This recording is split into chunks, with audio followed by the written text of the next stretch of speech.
Hey, this is Scott with ScottHamber.com. This audio that follows is just the audio capture from an Instagram live stream I did earlier today. If the quality isn't what you like, darn it, just don't listen.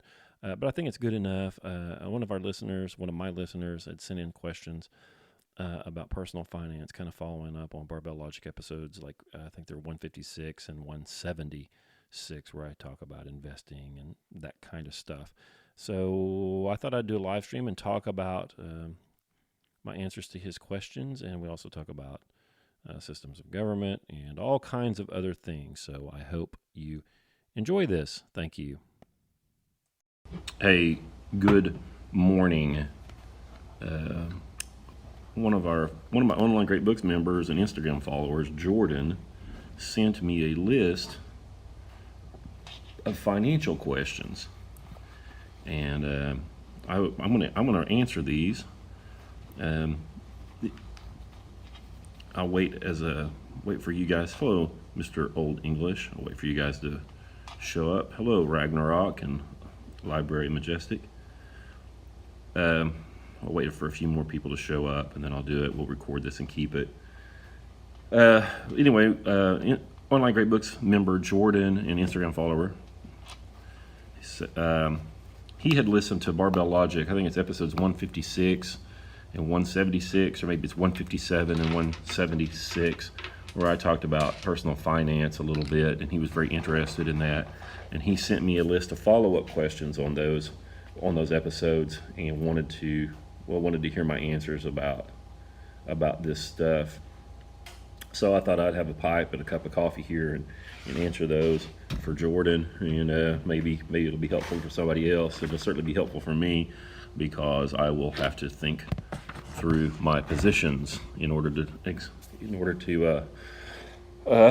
communicate them. He says, one, you mentioned on a podcast years back that you have owned over 50 homes. I assume some of these were rental properties. Would you recommend rental income as a strategy for wealth? Yeah, they were rental properties. I had more than that, had a whole bunch. They were rental properties. In 2015, I sold all of them. I would not recommend rental income as a strategy for wealth.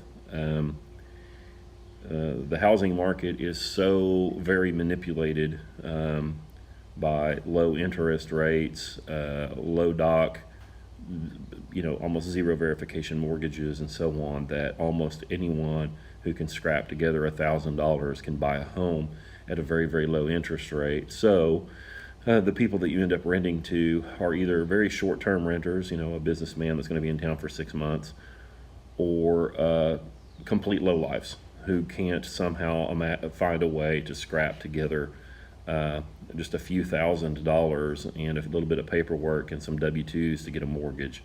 The housing market is so manipulated that you're not able to get the rents that you need, and you end up operating on the depreciation of the properties or losing money.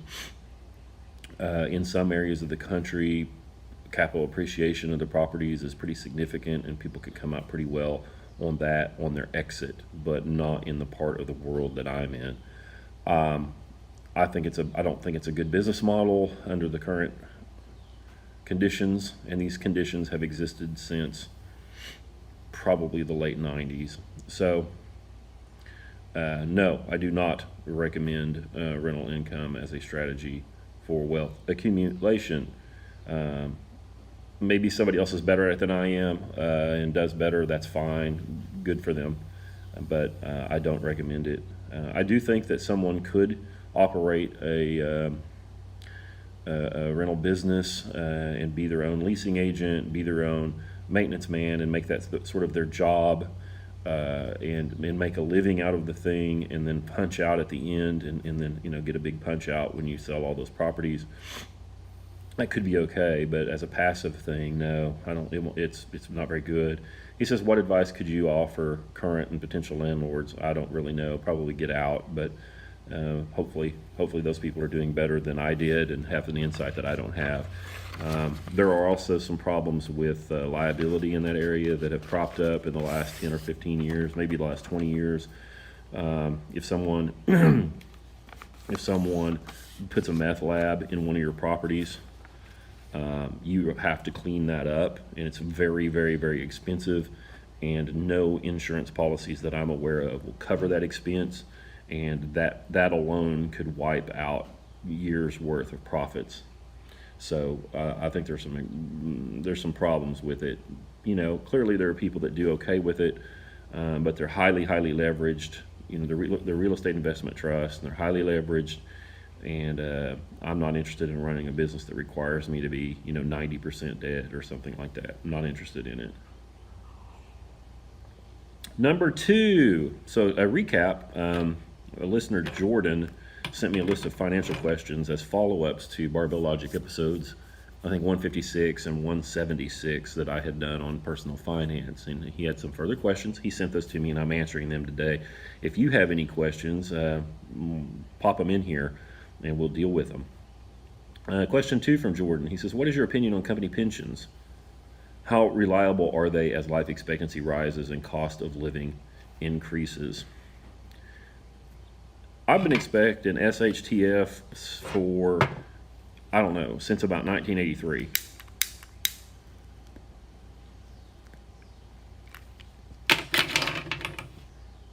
I've been expecting those things to be insolvent for years and years and years. I've been wrong at every step of the way. I don't know. I think if you have a pension, I think that's wonderful. Good for you. But you need to save and act like you don't have it. Most pensions, from what I understand, I've never been eligible for one, so I actually don't know a lot about them because, they've not had any bearing on my life or my financial, my, retirement planning. But from what I understand, most of them have a survivor's option so that, you can get 100% pension benefit, and then it ends when you die and your spouse gets nothing. And then some of them have like a 50% or 70 or 80% benefit where you get 80% or whatever, a percentage of the maximum guaranteed pension. But if you die, your spouse continues to get it. I recommend doing that. But I don't know. I know that there are a lot of pension funds are underfunded. A lot of them are underfunded, but there is supposedly a federal agency that will backstop those, like the FDIC or the FSLIC. So I really don't know. If you have a pension, good for you. Pretend like you don't have it though, and save and invest as well as you can in order to make sure that you've got everything you need. And when that pension comes in, it'll just be bonus time, I'll go back here. BJ Dello says, listen to the Student Loan Jubilee episode of your pod yesterday. That's of the Scott stream. Do you still feel similar that it needs to happen? Yes. In fact, I will make the same argument. It is going to happen whether it's legally sanctioned or not. I read the other day that there's like $1.4 trillion in student loan debt, and about a third of those are in arrears. If the student loans can't be paid, they won't be paid. And when they're in that condition, there is a de facto jubilee. But the problem is, because the lender won't be made whole, but the problem is there's a continuing and lingering effect on the borrower, and it will have a huge stifling effect on the economy. Young people are the ones who typically take risks and start businesses, and those people are being crushed by debt. The student loans are fraudulent. They should be forgiven just on the basis of the fraud alone, in fact.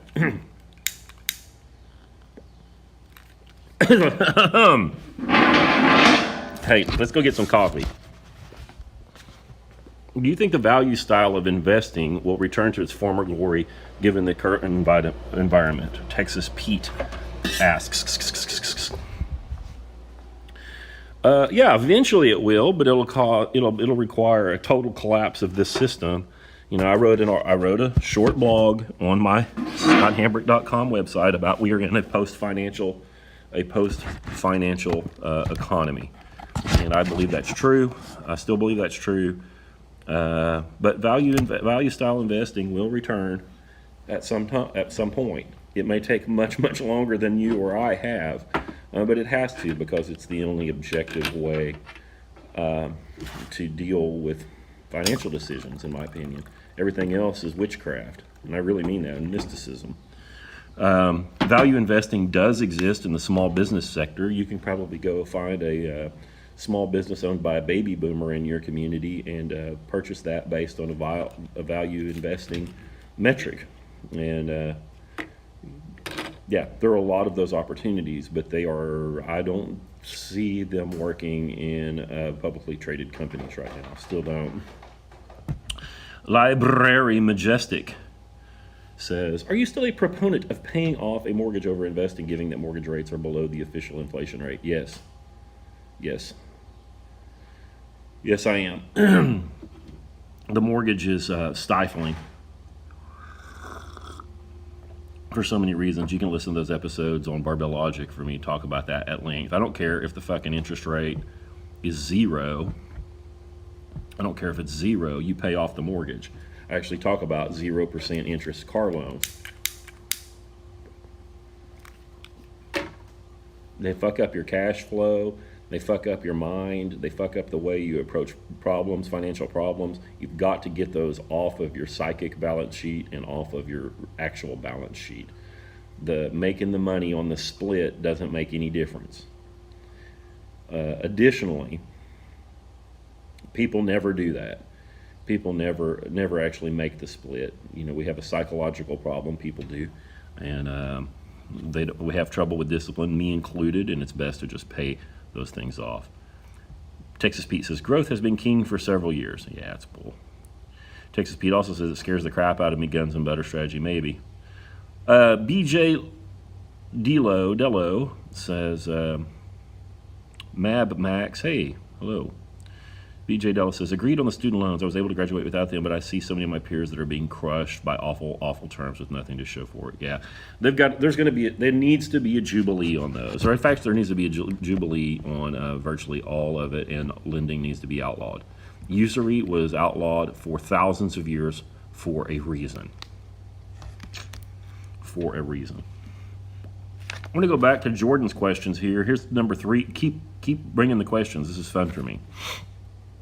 Hopefully it's useful for you guys too. 3, he says, what are some books, newsletters, and podcasts you could recommend that align with with your financial values? He says, you're being mine. Books. This is very difficult because I have started to change my opinion about the current environment. I still believe in value index investing as the best way to do it, but I also think everything's so tampered with that it no longer works. But that being said, you should go read The Intelligent Investor by Benjamin Graham, Security Analysis by Benjamin Graham, any of the books by Geraldine Weiss, and you should get at HP Financial Calculator, HP 12C calculator, and do all of the practice problems in the manual for that. There is also a practice problem workbook for that calculator. Get that workbook and do all the practice problems in it. If you're a hard motherfucker, if you're a hard person, go get the Noonan book on engineering financial analysis and work through that. Just do a little bit every day, and you'll know what to do. As far as podcasts, I have no idea. Who's out there. I don't listen to that kind of stuff. And he says newsletters for a long time. I got the IQ Trends newsletter, which is Kelly. It's published by Kelly Wright, who's a fine guy. Talked to him on the phone, and he's a smart dude, and he's a follower of Geraldine Weiss, and he is a financial. Well, he's a value investor. There's a guy named Ethan Baker in Joplin, Missouri, of all places, who runs a very nice value portfolio. And if you don't want to manage anything, Ethan Baker in Joplin is. I'm sorry, not Ethan. Evan Baker in Joplin is has got it going on. He's got it going on. So if you want to set it and forget it and have a value portfolio, Baker can help you out. He's on 29th Street in Joplin. He says, how can one get started in value investing? Do you need your knowledge? He's talking about me. He says, do you need your knowledge of running a business to have success with this strategy? I don't think so, although it is helpful. It is certainly helpful. How can one get started in value investing? You know, first of all, figure out what a value is and learn how to evaluate businesses to see if they demonstrate that value. But you're gonna have to get an education first. But again, you know, if you don't have your cars paid off and your student loans paid off and all of that, don't fuck with it. You know, don't mess with it. You know, just mess with it. Go get your education. Go read those books. Do the practice problems. Start a portfolio, a tracking portfolio. Don't buy anything, right? But say a virtual portfolio. Build yourself a spreadsheet. You can make that spreadsheet update by polling Yahoo Finance or whatever, and it'll update itself automatically. And do it for play, right? To test your ability. But meanwhile, you need to be paying off your debt. Don't do value investing. Don't do any investing until you've paid off your debt. Just don't do it. It's running a business, I think, is valuable because you just start to see what is absolute bullshit. And the growth sector is just full of bullshit. Like Tesla doesn't make money. It doesn't make decisions that lead to making money. And the company is bullshit. And if you've ever run a business, you'll know it's bullshit. Now, that doesn't mean that it won't eventually be a giant company that has a great deal of worth, but you'll know that it got there through deception and being subsidized by probably the government and a bunch of scoundrels. That might be the winning game, you know.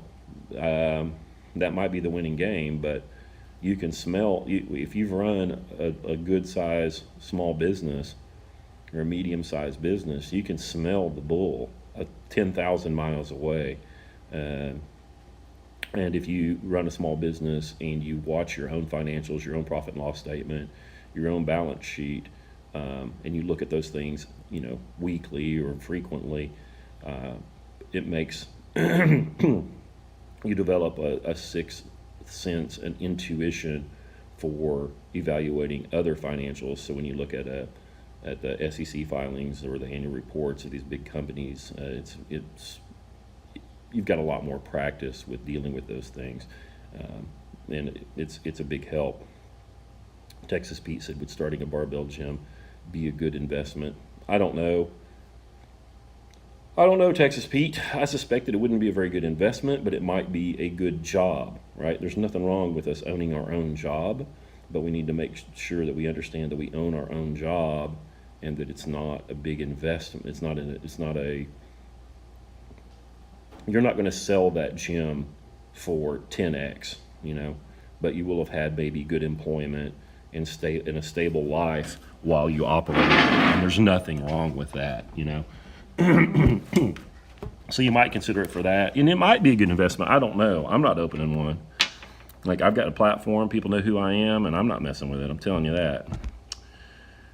Texas Pete says, what's Baker's fee? I know what mine is, and I'm not telling you.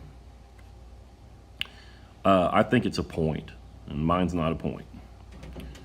BJ Dello says he or she works in ag research and says, and run a family farm. Want to pass along how much I appreciate the Plant ID post. Thank you. Hey, Jordan. Here's part of my book where I, ID these, make a little index card, and preserve the plants, and put them in here. I've got about 24 identified here from my property, and I'm identifying plants that I don't know. It's been a lot of work, but it's very interesting. It's very educational. Texas Pete says, why not just invest in the index? Hey, go ahead. In my blog post that I'm going to keep referring to, about we live in a post-financial system. I posit that that we live in a post-financial system, and investment decisions are no longer financial decisions. They boil down to making one of three choices: betting with the Fed, betting against the Fed, or going full Kaczynski. I would say that investing in the indexes are going with the Fed, right? S&P 500 the returns of S&P 500 are dictated mostly by the 5 or 8 biggest companies in there, most of which are evil scams, but whatever. The Federal Reserve Bank is actively buying debt from companies in the S&P 500, insuring them up. So to buy an index is to tacitly, whether you know it or not, is to make a bet that the Federal Reserve's policies are going to work for you. To be a value investor is to say that the Fed's policies ultimately will not work, and it's to bet against them. So why not just invest in the indexes? Maybe you should. Hey, Miami Barbell. The Caymanger says, thanks for doing these. They're very much appreciated. Well, you're welcome. His fifth question, Jordan's fifth question is, when, if ever, should someone hire an accountant?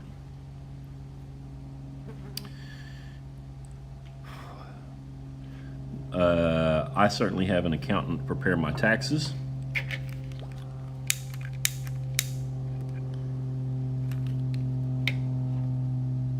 Because taxes are constantly changing. My situation has been very complex in the past, and hiring a CPA who has a high rate of success in audits, which doesn't mean he wins audits. It means his clients are audited and then not found to be in violation of rules. I have heard, and I believe, that if you use a CPA, a certified public accountant, who has a reputation with the IRS for doing things properly, that the IRS will leave you alone. And that seems to be the case. I've never cheated on the taxes. I don't even fudge that shit. It's just not worth it. I like to sleep at night, and I don't like people kicking my door in. So I have used the best CPA I could get my hands on for years and years and years. So definitely use them for your taxes.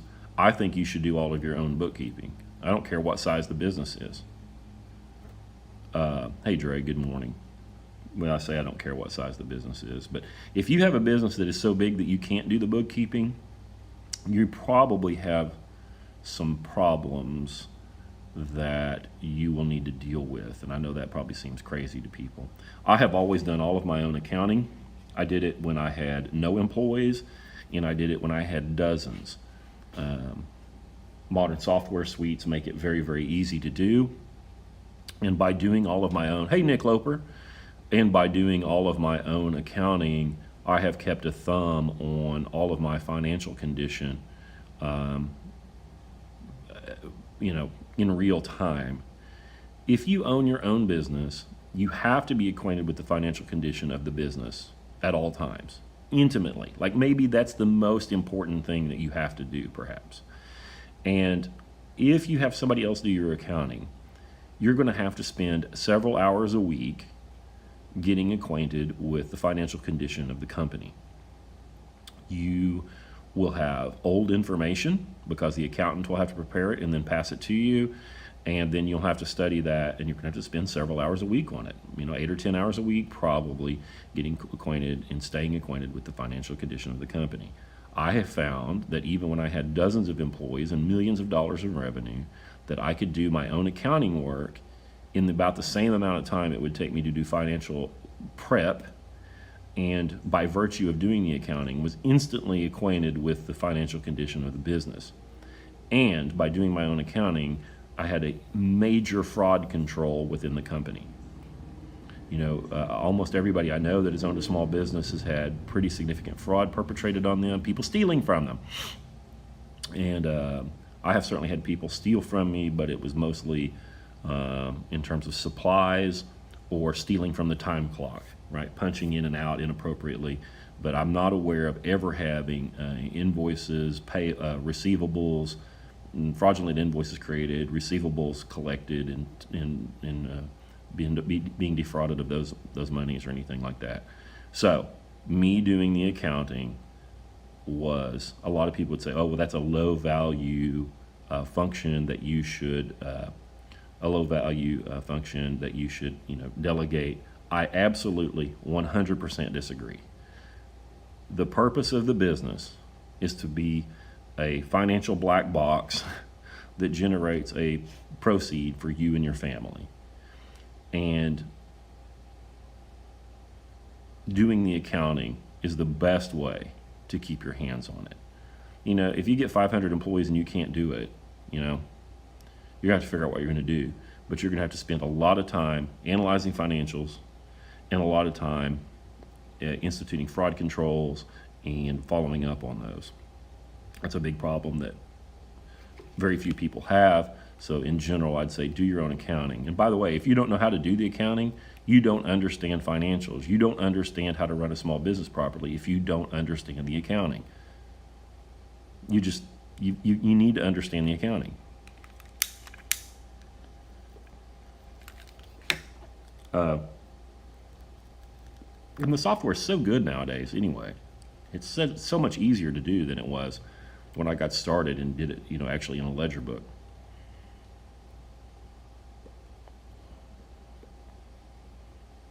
Number 6, Jordan's question number 6.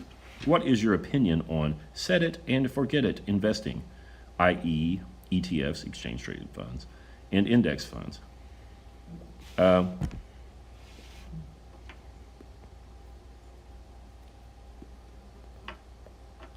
ETFs are probably the cheapest way to invest, right? The lowest fees possible. Index funds are going to be going to be the second cheapest way to probably invest. John Bogle has a theory that the average investor captures the average market return net of their expenses and taxes, and I think that's true. So in his opinion, he says that you should reduce your taxes as much as you can and reduce the fees, and that's your best chance at the best possible return. I agree with that. I am not necessarily interested in the best possible return, because if you capture the best possible return, or even if you capture, let's say you just capture S&P 500 market average return, you're also going to capture the S&P 500 average volatility. And I'm not always interested in capturing the same volatility. So that's something that people don't really think about. If you match the market returns, you're also going to likely match the market volatility and the market risk. And I'm not always interested in that. So you need to look at those index funds and figure out what indexes they track, and then to determine, what is the risk involved with that index. Also, there is an additional risk in using the index fund, because the index funds actually do not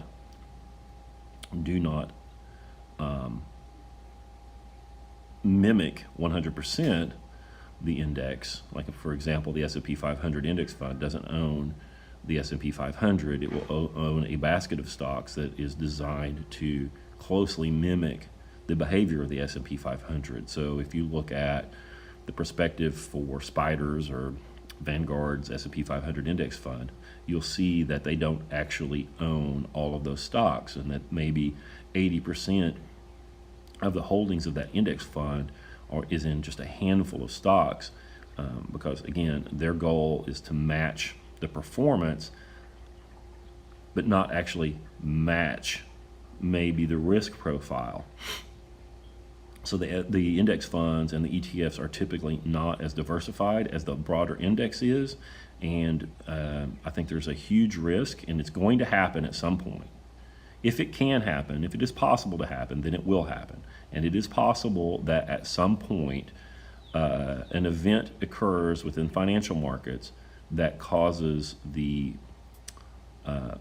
behavior of large, like spiders, a large S&P 500 index fund to diverge wildly for the performance of the S&P 500, and people are going to get absolutely murdered in that, and there's a risk there. He says, so what is my opinion? I want to restate the question. What is my opinion of set it and forget it investing? If you're not going to do all the work, to figure out what the heck to do, if you hate this shit, you should probably do it. You should probably, buy one of those Horizon funds I think Vanguard has these Horizon funds. I think they all do. Fidelity has them. You put in your age and it puts you in a portfolio that changes as you age, or index funds. But again, know that when you invest in those kinds of things, I believe that you are betting that the Fed, the Federal Reserve Bank, and the United States of America's fiscal policy is going to prevail within your lifetime. Dre the Poet says, what software do I recommend? For years and years and years and years, I have used QuickBooks Pro Desktop Edition. I believe that QuickBooks is discontinuing their desktop edition, and they're pushing everybody to their cloud edition. I'm not interested in that. I'm really not worried necessarily about privacy. Like, I don't care if somebody finds out how much OnlineGreatBooks.com paid for internet service. Like, I don't care. So it's not really so much about privacy. It's just about, I don't always have internet service. Like, I just want to have my data. I want to be able to work when I'm offline.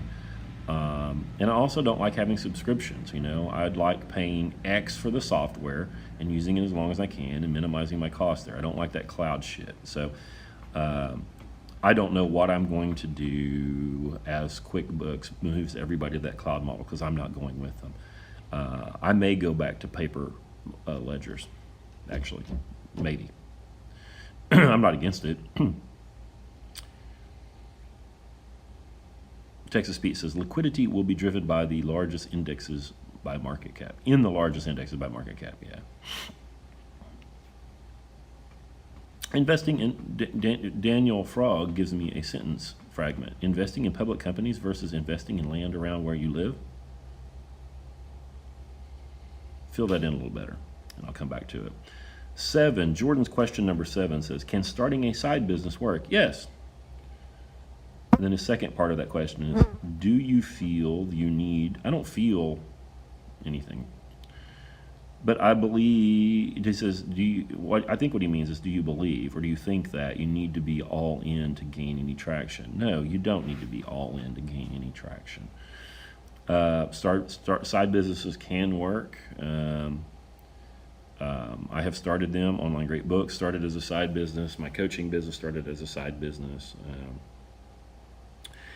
When I sold data storage, we had about 125 revenue sources. Virtually, I don't know, I'm going to say half of those started as what were essentially side businesses. Right? The business had a main thing it did. Like, for example, if you have a lawn mowing service and you mow yards, if later on you start applying fertilizers, that's basically a side business. You have an existing clientele that might be interested in buying that, but it's not the core thing that you did, although it's adjacent. How about this? If you mow yards and then you start doing pool maintenance, well, that would certainly be a side business, even though they were related. So what if you're an accountant and you start maintaining pools? Like, who cares? Like, what's the difference? Just, take good care of your clients. Don't lie. Learn from what you're doing and expand the thing, and it'll be all right. He says, do you need to be all in to gain any traction? I don't think so. Most businesses take quite a while to, generate real income, net income. And I don't want anybody to dig into their savings month on month, waiting for one of these things to kick off income. So keep your household income coming in as you work on that side business. I actually think that's the best way to do it. I see people going all in all the time. You know, they quit their job, they have a grand opening, and they just sit in there waiting for that client to come in. Mr. Old English, do you actually want to be in the live video? Hey, Lifts for America. If you actually want to be in the video, we can do that. Number 8. Number 8. He says, do you believe in retirement? Yes, retirement exists. Then it says, or do you see yourself doing some sort of business income generating activity for life? Hey.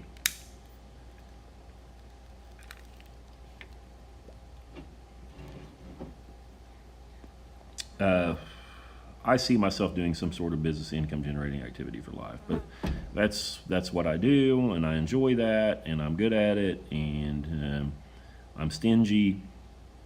So yes, I will continue to have some sort of business activity or income generation probably as long as I possibly can. I think it's good for me. It makes me think, and it makes me act, and I think it's good.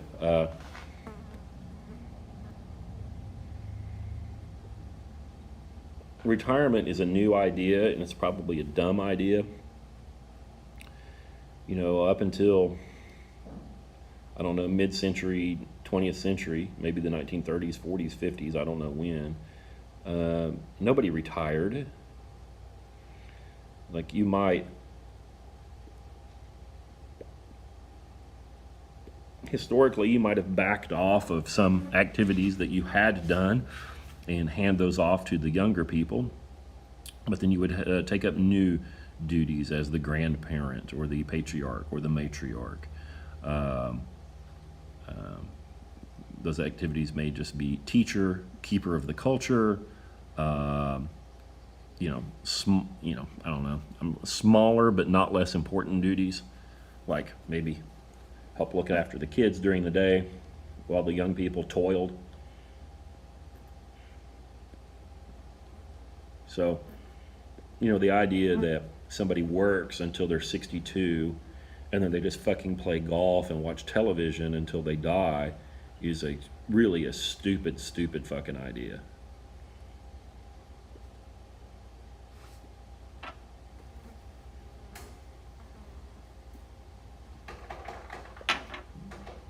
I'm not opening any college.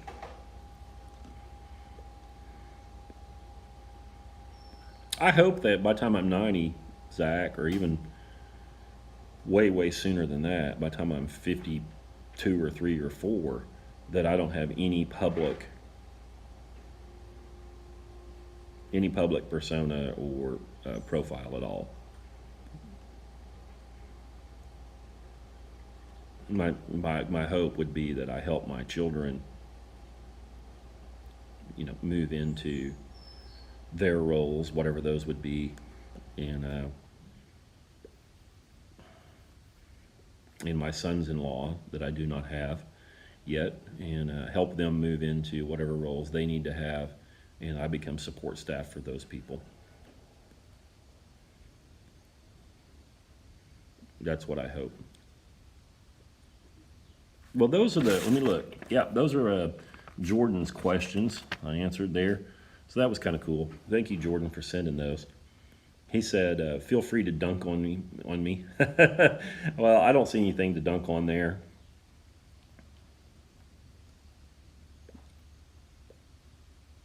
I don't see anything to dunk on there. Those are good questions, so thanks for sending those in. Library Majestic says, what's the plan for OGB if you're planning on moving out of the public eye? Well, I think OGB can continue to exist. I can continue to operate it without doing Instagram Lives or being on 6 podcasts a month or 10 podcasts a month, etc.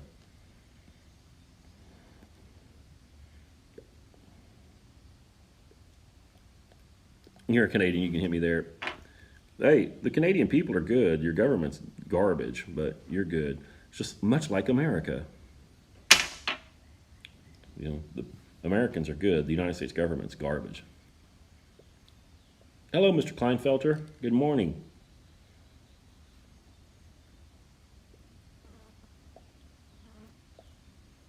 Yeah, well, there are my financial questions.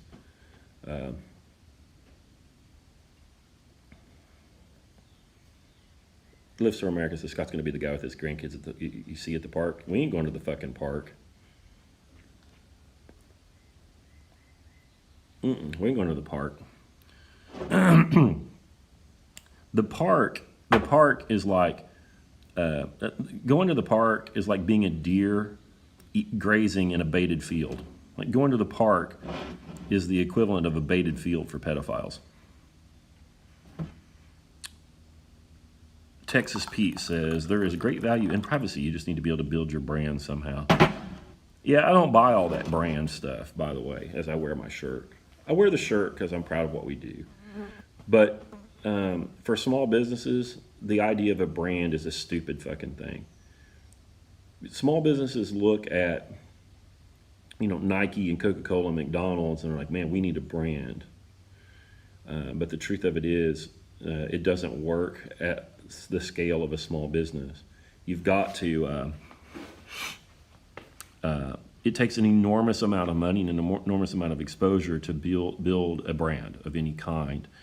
I had a business here that was a regional power, and no one knew who our business was. I had spent a great deal of money and a great deal of time trying to get people to know what data storage was and who data storage was, and get this to be a tip of the tongue name that that businesses in our region carried with them, and we were never able to reach that kind of awareness or saturation, and it wasn't for lack of trying.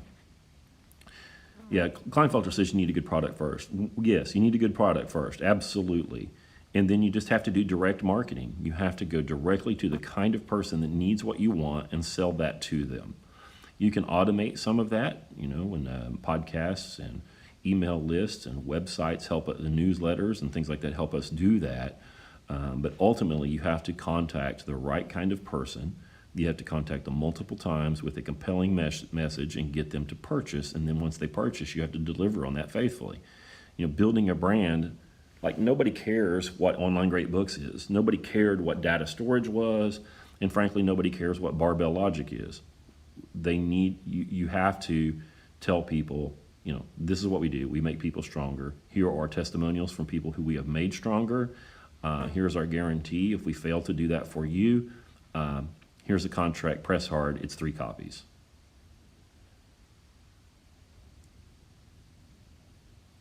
Yeah. If you can get a brand, if you can be Harley Davidson and have a brand that is so robust that people tattoo it on their titties, you win. But, there are just a handful of those. There are millions of businesses, and there are just a handful of giant brands like that. So I'm not interested in a brand. People will say, oh, well, Hambrick, you're a brand because you do these podcasts and people know who you are and they trust you. No, I don't believe that. I'm a person, and I may have a reputation. There's a fly just landed on the camera.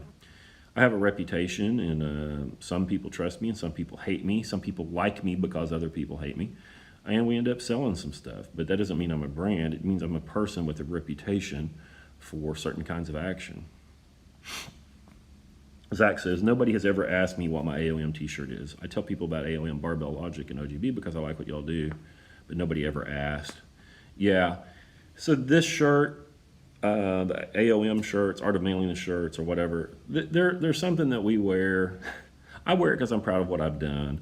And we also wear it as a signifier to other people who know what we know, right? Every now and then, if I'm wearing one of Brett's shirts, somebody will recognize it, and then we know that we're in the club together, But that's all. And maybe that's part of what being a brand is. But if you think that you're going to rely on 1, word of mouth, or 2, brand, you're tripping. It's just not going to work. Can't wait for the day you spot an OGBer in the wild. It's going to be tough. There's only about 1,000 of us. There's 360 million people in the United States. And OGB people are introverts. So it's going to be tough to see them. Yeah, Mr. Kleinfelter says, when I was in the antiques business, I found that it was important to identify a niche market and dig like crazy to find the items the niche buyers will lust after.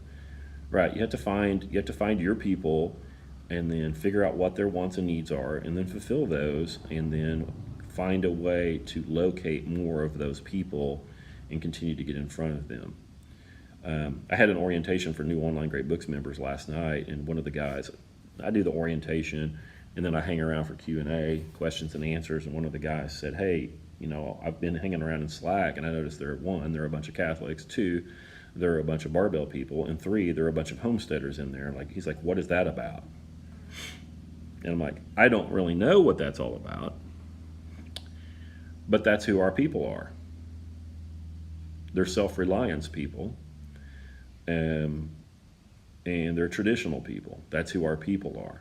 So it is our job to get in front of more self-reliance people and more traditional people, and tell them what we offer, and make promises to them and follow through. Yeah, and I actually know why there are the Catholics in there. Mortimer Adler was Jewish, the founder of the Great Books movement. He was Jewish, and lived in New York State. Moved to Chicago, founded the basic program at the University of Chicago, and then later the Encyclopedia Britannica Great Books of the Western World program. He was on television. He was on Firing Line 2 or 3 times a year talking about this, talking about great books, blah blah blah. By the time he was about 50 and had read Plato and Aristotle and Aquinas, he converted to Catholicism. That tends to happen, so beware. Library Majestic says, do you have any advice on how to exit the Globo Corp life? Yeah, quit, walk out.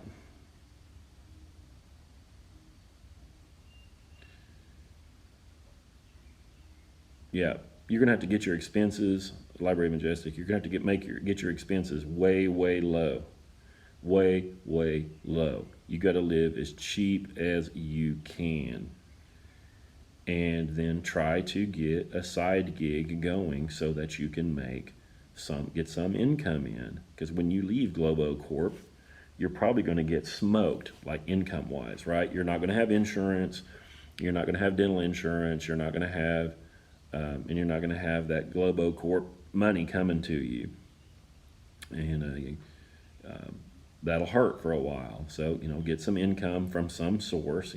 Start, I don't know, mow yards, whatever, but trim down those expenses. And the way you trim down expenses is not by canceling Netflix and not going to Starbucks. It's by selling your big house, living in a dump, sell your cars, drive a piece of shit, and live real cheap. And guys, I've done it. I don't know if you've noticed, but I'm in a barn right now. I'm in a barn. There's our kitchen. It's open to the barn. It was 40 degrees in here this winter with the doors shut and the wood stove going. It'll be 100 in here in another 40 days. But we can live here for about $300 a month. And I've probably got more money than all of you. Get skinny and live cheap. Yeah, Poet in Place, Mr. Kleinfelter says, live cheap and local. Live cheap. Get rid of everything and live in an RV if you need to. Go buy an RV trailer for $8,000. Have the RV dealership tow it to a RV park and pay your $350 a month for your RV hookup, and stack dimes and work your ass off and get out of that big company. How did you get your wife to live in a barn? Teach me. Good dickin'. It all boils down to that.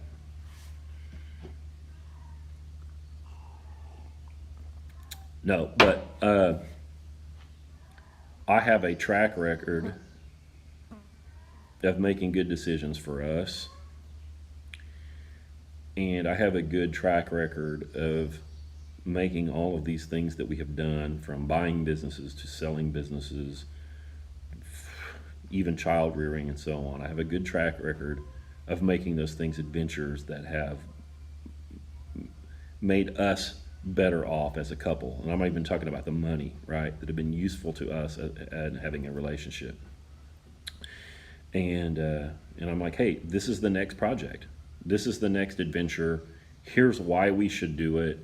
Here is the benefit. Like, we are actually putting ourselves in a position to be the kind of grandparents that we think our grandkids need, right? We have a large acreage here. We're going to have all kinds of things that those grandkids can do and will want to do. And I'm not talking about swing sets and stupid shit, like animals and ponds and responsibilities and all those kinds of things that they need. I think that they need, that we had when we were kids, Charity and I, and we wanted to make sure that our grandkids had access to that, having failed to give access to those things to our own kids. And so I was like, if we're going to be the best possible grandparents that we can be and have the best possible shot at our grandchildren having the good life, then this is the kind of thing we need to do. And we need to marshal our resources so that we can use those resources to give those people, our progeny, our posterity, a leg up, and not just buy an RV and travel the country and spend their inheritance. So we're trying to do that. Daniel Frog says, Joel Salatin, Greg Judy, and Wendell Berry probably don't invest in index funds. If they're living the good life, shouldn't we invest like they do and invest in the land around us? I think so. We're going to Greg Judy's grazing school in September. So I'll be out there with Greg. Charity and I are going to go out and meet Greg and Jan and go hang out on their farm September. Yeah, so if any of you guys want to go do that, go see us out there September 9th and 10th, his grazing school. We're going to that. There aren't a lot of spots. It's about half sold out already. It's been open for like a week, so there you go. Do you have a house on the property? You actually live in the barn? We do not have a house on the property. We actually live in the barn. We intend to have a house, but we don't have one right now. Prices are too high. I ain't building with $80 plywood. I'm not doing it. We may end up living in the barn. But we have a plan. We have plans to build a very, very nice but small home here on the place. Just right over there. But if these prices continue as they are, we won't do it. We'll just live here. We'll live here. It's paid for. We built this. It's a big, nice building. I say it's a barn. It's actually not true. It's a shop building. It's a big shop building. It's cluttered as hell. But it's super cluttered, but whatever. We don't care. But like I said, we built it for cheap, and it's cheap to live here. And that's what we'll do if we decide that's what's best. Because yeah, it's good. It's a good life. What else, you guys? Library Majestic says, thanks for these streams and advice. I appreciate the perspective you give. Well, good luck. Thank you for saying that. But what I do doesn't work for many people. So best of luck on that. Well, see, my wife gives me my haircuts. I haven't paid for a haircut in 2 years. When I quit going into the office and having to impress a bunch of dickheads, I quit going to the barber. I mean, I was paying $35 a week. I was going to get a haircut. Listen, if you're in sales and you go deal with people, you need to get a haircut every week. Because if somebody notices that you got a haircut, if they're like, hey man, did you go get a haircut? Here's what that means. That means you looked like you needed a haircut before you went and got it. You need to look like you need to look fresh every minute. And so anyway, I would go get a haircut every week, and it's $35 a month or a week. And when I stopped going into offices and talking to Peckerwoods about giving me their money, I quit worrying about that stuff. Poet Places, I utilize local mills as much as I can. Yeah, I do. I like to do that too. There's one over here in Pryor. There's some around. I agree, but there ain't a local plywood mill. Which do I enjoy working with more, metal or wood? I don't care. I guess wood. In fact, I've got a bunch of shit on my trailer out there, and I've got to go unload the trailer, and then I'm going to record podcasts at 11. And then that'll probably actually take the rest of the day. And then I'm going to record podcasts from 11 till about 4:30. Then I'll eat, and then I'm doing a live stream for my strength clients at Barbell Logic at 5:30. And that'll pretty much be a wrap for the day. And then tomorrow morning I'm getting up and I'm going to Pixley Lumber in Claremore, and I'm going to pick up a load of lumber and come home with that. And I'm going to be building a bunch of hive boxes and stuff. And then I'm going to, and then also some materials for making a chickshaw. Jordan says, can you speak to why you stopped calling yourself a libertarian? Have we ever heard your views on Rand? Rand is basically an Aristotelian. All that is good about Ayn Rand, and I have been a huge Ayn Rand fan, but all that is good about Ayn Rand is actually Aristotle. There is nothing new or interesting in Rand other than her reactionary views to communism. Everything else is Aristotle. So everything I loved about Rand, I found out later was Aristotle.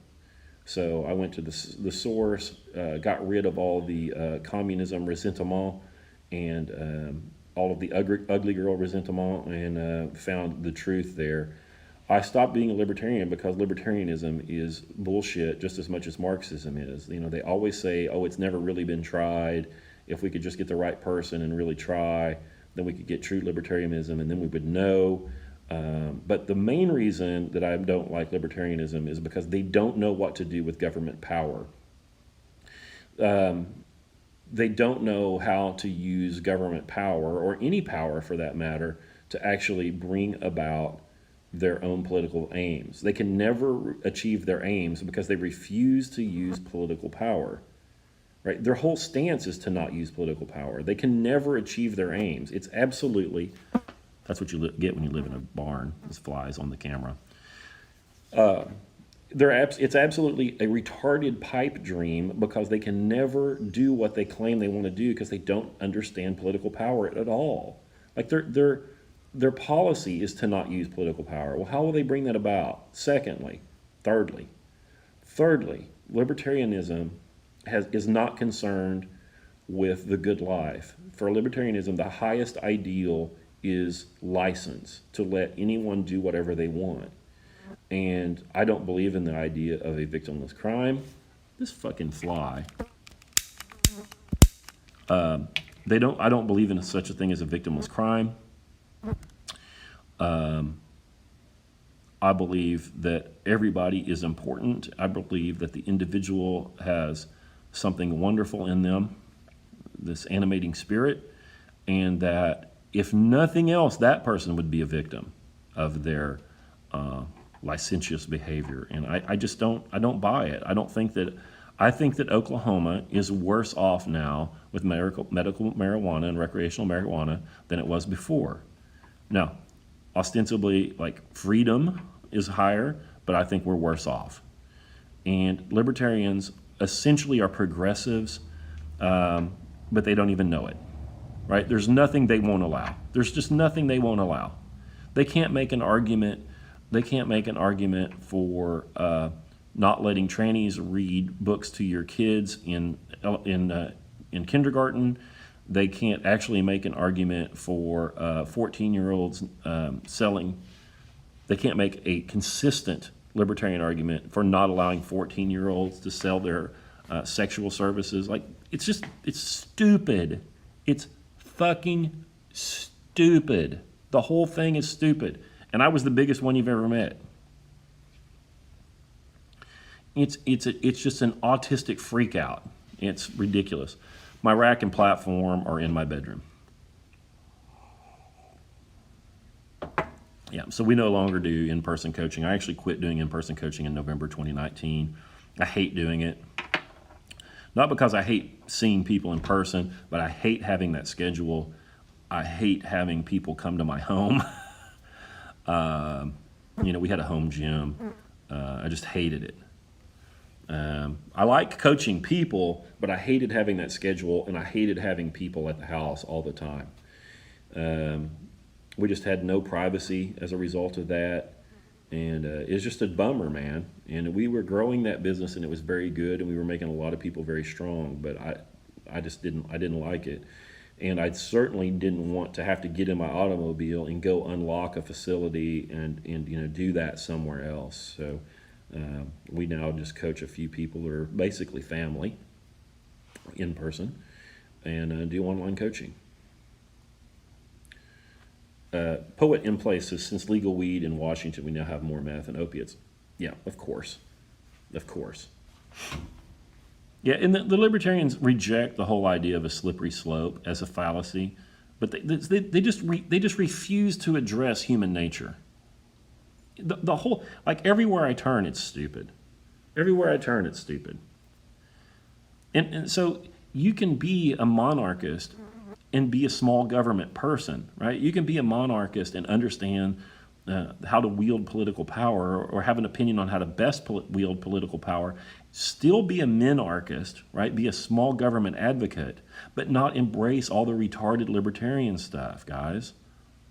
You know, here in the United States, there's sort of a dichotomy that people think about. They're like, okay, well, you're either a big government guy or you're a libertarian. Well, I'm actually neither of those things. I would like a monarchy, which is almost necessarily going to be a minarchist situation. I can't keep my pipe lit when I talk to you people.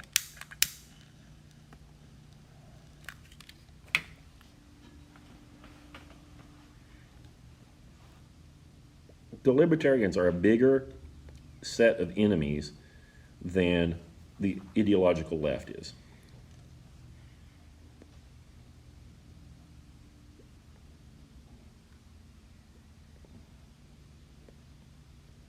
Buckley moving the Republican Party away from the John Birch sort of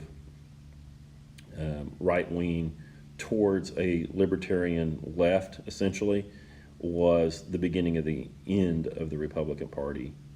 Yeah, maybe not the beginning of the end, but was a big blow. And I'm so sick of libertarians. I'm so sick of them.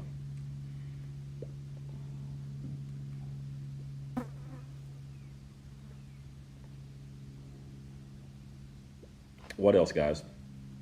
If you don't have anything else, I'll go unload that trailer and get on with my day.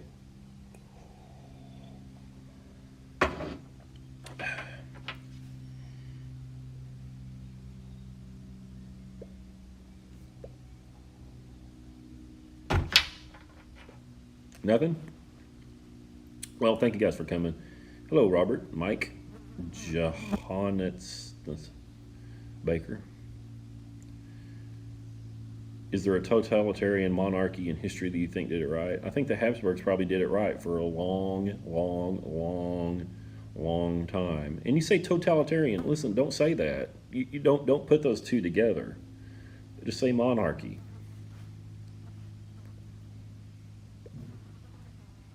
The Habsburgs had it right for a long time. Charlemagne had it right.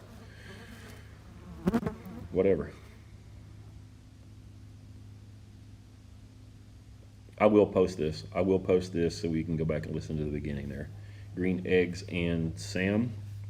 I'll see if I can extract the audio off of this too and put it on Scott Stream.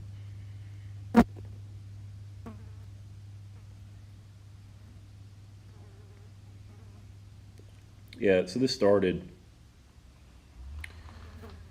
Thank you, Zach. Do I have any interest in psychedelics? No. Neither should you. Psychedelics are the doorway to butt stuff. Stay away from that shit.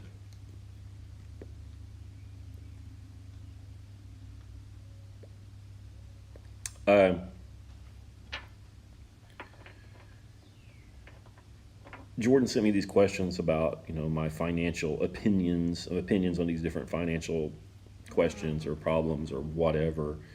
And my opinion about some of those things is changing. I still believe in value investing, but I'm starting to see that the system that we are investing and participating in is so tampered with and is so non-objective and is such a rigged game that value investing doesn't work. I think that if you have anything that even approaches looking like an honest market, value investing is the thing to do. But I have come to believe, and I think I'm right, that we are not in that kind of a situation. So value investing doesn't hold. We have to make other kinds of bets. And I can make a pretty good argument for saying, like I said earlier, your financial bets are no longer financial. Now they're policy bets. Do I think the Fed will prevail? Do I think the Fed is going to fail in my lifetime? Or do I want to not participate and be Ted Kaczynski and live in a hut? I can make a pretty good argument that says you should bet with the Fed. Bet with the Fed because if they're right, then you win. Bet with the Fed because if they're not right, then it's all going to be Hunger Games anyway, right? So maybe the thing to do is to buy the index funds, perhaps, because either the Fed's going to win and they're right, or the Fed's wrong, in which all bets are off anyway, and it's going to be all every man for himself. I enjoyed your podcast comment that Sturgill Simpson is meant to bring butt stuff to poor rednecks. You like his stuff though. Don't listen to him. Seriously, he's a psyop. Don't listen to him.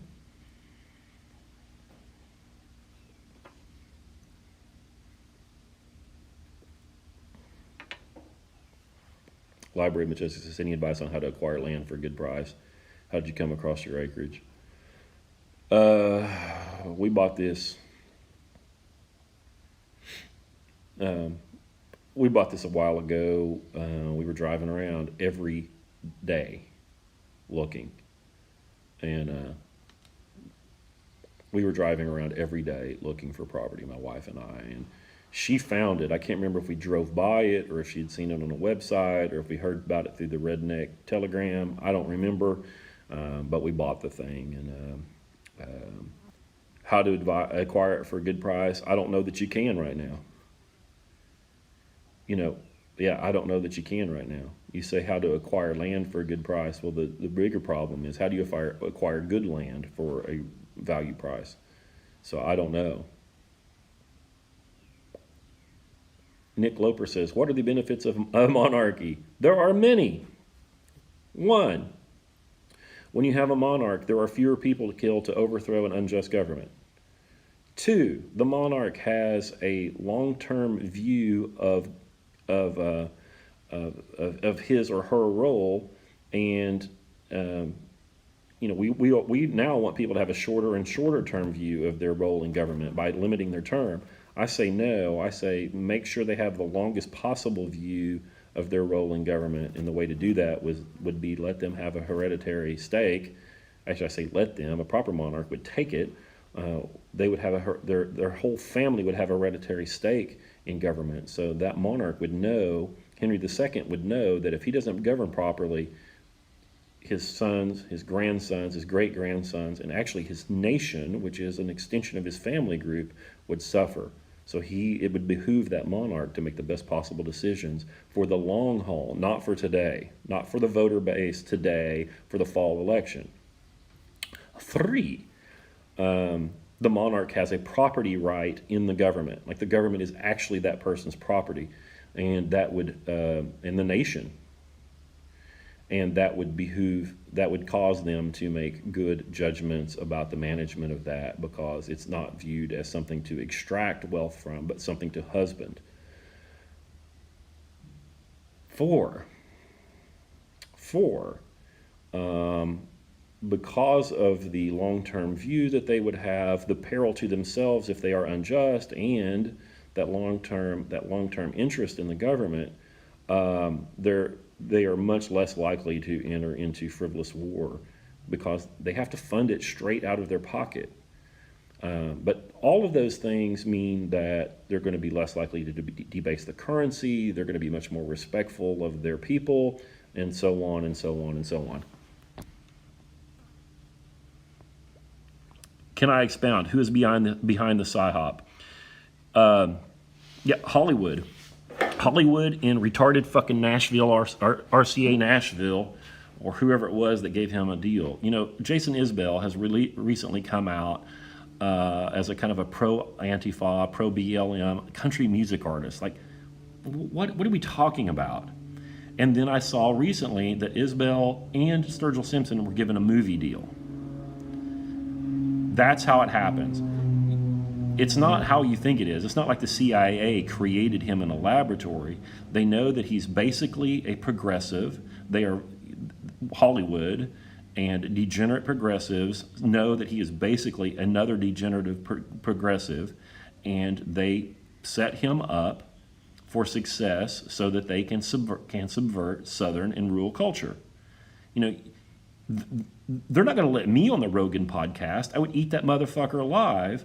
But Sturgill Simpson gets on the Rogan podcast because they know that he's a degenerate and that will give him more credence among rural people, and they can continue to subvert rural culture. You know, we're getting ready to do a show about Outlaw Country, and Outlaw Country was basically a reaction against those controlling interests that were trying to control Southern culture.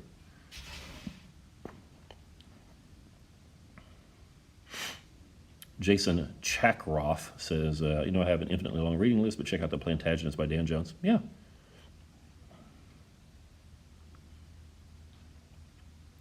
RDB Smile says, somebody just went off on crypto is totally based on total thin air. It's not based on total thin air, but I'm kind of coming around anti-crypto, actually. Who will I think will kickstart the next World War? I don't think there will be another World War. I don't think there's going to be another one in our lifetimes.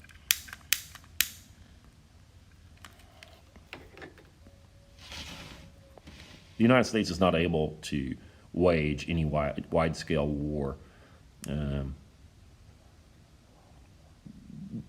So we won't be participating in that. We'll fuck around and find out.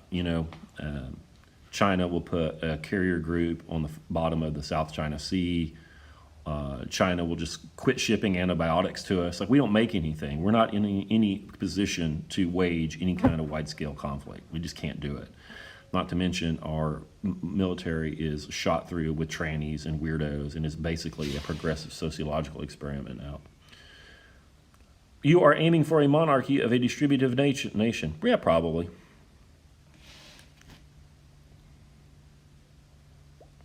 Texas Pete says a large part of the value priced into Bitcoin is the hedge against the Fed that Scott speaks of. If you're truly worried, maybe a third invested in indexes, a third in crypto, and a third in firearms and provisions.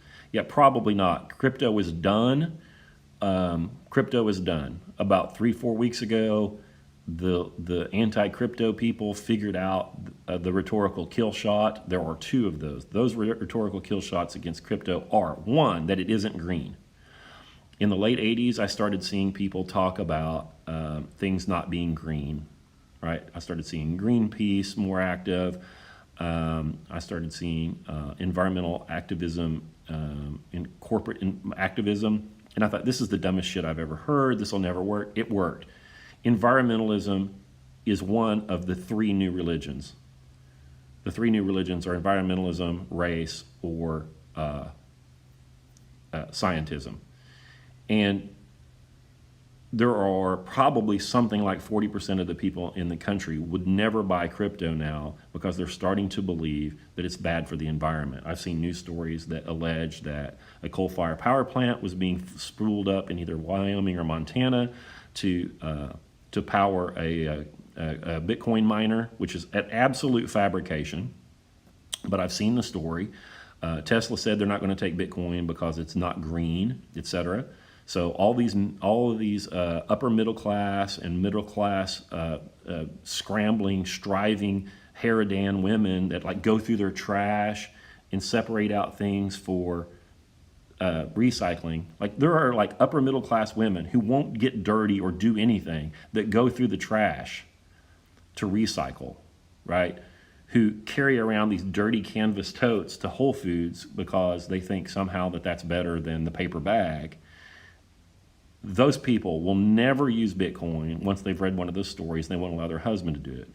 Now, it's just the beginning of this, but they're going to continue to hammer the environmental impact of Bitcoin. I know it's not true. The legacy banking system is far more harmful to the environment than Bitcoin would be. It doesn't matter. The truth doesn't matter. We've lost that rhetorical game. And then also, I've been making arguments that Iran is buying weapons with Bitcoin and that Iran is in fact a Bitcoin miner. So the people on the right, the sort of neo-Zionist bastards on the right, are going to be against crypto. So there's a huge number of people that have been, because of these rhetorical kill shots, have been excluded from the crypto community and will never ever use them. I think it's over. Do I have any recommendations for YouTube channels on homesteading? I don't know. I love Greg Judy's channel. I I love Greg Judy's channel. Most of the homesteading YouTube people are really YouTubers that homestead just to create the content. Like Justin Rhodes, who seems like a guy, but he has enormous revenues from his YouTube work that he uses to fund his homesteading efforts, and most people can't do that. So I watch Justin Rhodes, and I enjoy that, but he's really a content creator, and that's his main gig, and I don't begrudge him that. But I think authentic homesteaders, you're probably not going to see them because they're too busy working their ass off and they're too poor. Yeah, they're too poor. But there's a guy named David the Good who's an excellent gardener. He's got a great channel. He talks about gardening. I think that's important. Watching Greg Judy talk about rotational and grazing and regenerative grazing, I think that's important, an important aspect. But I don't know what else. YouTube's a time suck. You're better off getting out there and screwing up and making mistakes. Global war is bad for business. Too much money at stake in global economy to ever world war again. I think you're wrong about that. The United States seems to think that, but there are other people that understand power and understand war in a much cleaner, clearer way than the United States does. The United States believes, since the Revolutionary War, thinks that war is basically ideological and is used to correct moral wrongs, right? It's used to overthrow an immoral King George, which was wrong. We overthrew our monarch over about a 2 or 3% tax, basically. There are some other grievances. We know what they are in the Declaration of Independence. They are nothing compared to what's happening to us now. It was a power grab. It's fine. But our wars have been about moral issues. The Civil War was largely about that for our northern aggressors. World War I, World War II, war has historically been and is properly about power and resource acquisition. Most of the people in the world understand that war is not about making the world safe for democracy or democratic values or anal for Taiwan. It's, for most people, it is about acquiring territory, power, and resources. If somebody wants your territory, your power, and your resources and thinks they have an opportunity to get that, traditionally, since the beginning of recorded time, they will make a move on that. So our idea that everything is financial and everything's about GDP is fucking wrong, and we are getting ready to be disabused of that. Blockchain technology will likely be used for the dollar, though, and the other global reserve currencies. You're probably right about crypto as a standard alone wildcat. Yeah, I think I'm right about that. We don't want blockchain either, by the way. I've come to believe that blockchain is going to end up being like a tyrannical, not an AI, but a tyrannical algorithm that has huge governing power over us that we didn't want to grant it. I could go on, but maybe I need to write a blog post about that.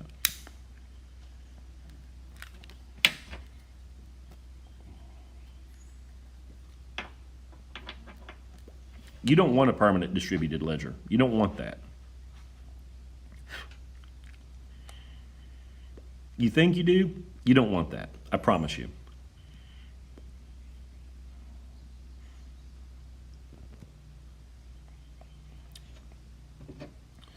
Yeah, the American notion of war is absolutely corrupt. It's metaphysically wrong and is going to get us in an enormous amount of trouble.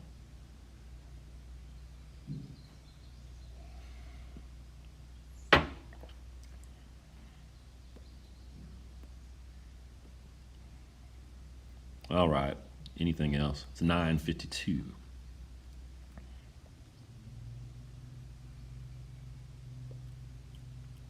This was a good one. Thank you guys for showing up. It was a good one. Everything's crazy out there. Everything's crazy out there. Go read some good books. Try to grow some calories. Oh, somebody back here asked about how my garden was doing. My garden is absolutely embarrassing, disappointing, frustrating. It's been unseasonably cool here. This is my first year gardening on this property. I think I probably put it in the wrong spot. It's been very wet and very cool here, and my garden is just damn near drowned out. That's how gardening is. If I'd put it on a high spot, we have a dry year, the thing will, burn up. You really have to garden real big to make sure you're successful. You need to have a garden in the high spot and the low spot and in the medium spot. But my garden has done very poorly. I've made a lot of mistakes with it, and if we were depending on calories from this place to get through the winter, a bunch of the Hambricks would not make it. Yeah. Global war being bad for business. Nobody cares about business. Nobody cares about business. Nobody's not true, but you understand what I'm saying? Like,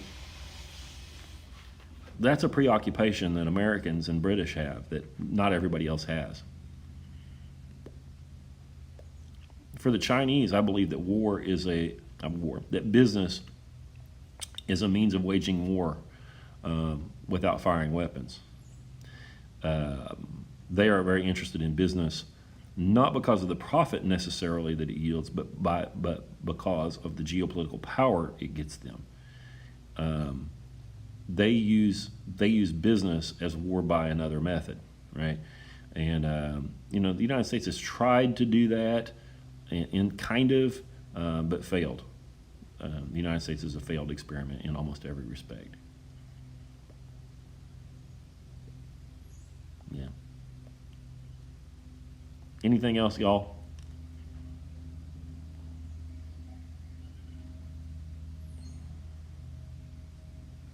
This pipe is awfully good. All right. Well, if there is nothing else,